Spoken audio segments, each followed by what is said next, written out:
మనం ఇంతగా పబ్లిసిటీ ఇస్తున్నాము, ఇన్ని ఫోటోలు బయట పెడుతున్నాము, ఇంతగా మనం పొలిటికల్ గెయిన్స్ పొందాలని చూస్తే, రాజకీయ లాభాలు పొందాలని చూస్తే ఏమీ మైలేజ్ రావట్లేదు.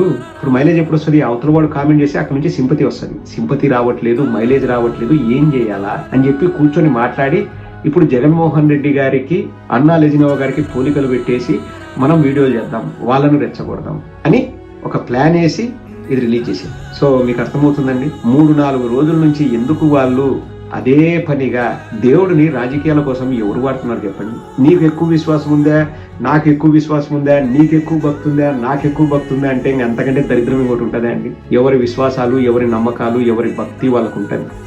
దాని వల్ల రాజకీయ ట్విట్టర్ అకౌంట్ లో పెట్టడం ఎంతవరకు సమంజసం? ఇది అండి వీళ్ళ బుద్ధులు ఇవి. దేవుణ్ణి రాజకీయాల కోసం వాడుకోవడం దారుణం, దారుణం, దారుణం. Janasena using God for dirty politics.